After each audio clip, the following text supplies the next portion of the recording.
நீங்கள் நிறைய பேர் கேட்கக்கூடிய ஒரு கேள்விக்கு ஒரு தெளிவான விளக்கம் சொல்கிறேன்.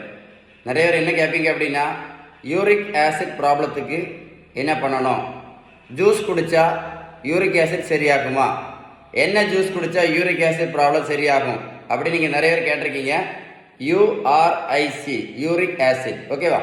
இந்த யூரிக் ஆசிட் வந்து எவ்வளோ ஆபத்தானதுன்னா, யூரிக் ஆசிட் இருக்கக்கூடியவங்களுக்கு கிட்னியில் கல் வர்றதுக்கு நிறைய வாய்ப்பு உண்டு. நம்பர் 1. நம்பர் 2, ஜாயின்ஸில், எலும்பு ஜாயின்ஸில் எல்லாம் வர என்ன சொல்ற, கவுட், GOUT, கவுட் ஆர்த்ரைட்டிஸ் வர்றதுக்கு வாய்ப்பு இருக்குது.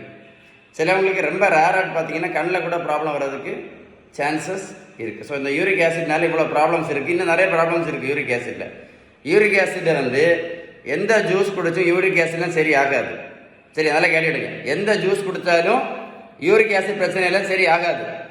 யூரிக் ஆசிட் பிரச்சனை சரியாகணும்னா நீங்கள் பேலன்ஸ்டு டயட், நீங்கள் உங்கள் வீட்டில் சாப்பிட்ற உணவுள்ள விகிதம், நல்ல கொழுப்பு சத்து, விட்டமின் சத்து, இனிப்பு சத்து, தாது பொருட்கள் சத்து, புரதம் சத்து, நீங்கள் வீட்டில் சாப்பிட்ற உணவுள்ள விகிதம் பேலன்ஸ்டு டயட் எடுத்தால் மட்டும்தான் யூரிக் ஆசிட் பிரச்சனை சரி பண்ண முடியுமே தவிர, நீங்கள் ஜூஸ் குடித்தாலும் பிரச்சனை, எந்த யூஸும் கிடையாது, நீங்கள் என்ன பண்ணி பிரயோஜனம் கிடையாது. சரி தானே? புரிஞ்சுக்கிட்டீங்களா?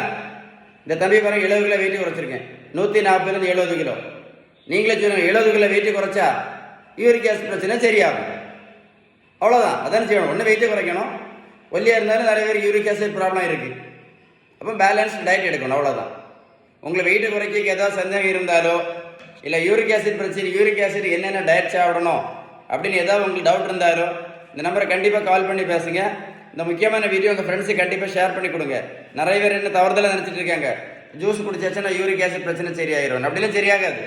யாருக்குமே சரியானதே கிடையாது.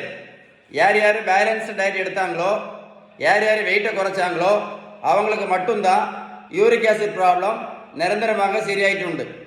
இல்லைன்னா கண்டிப்பாக சரியாக வாய்ப்பே கிடையாது. சரியா?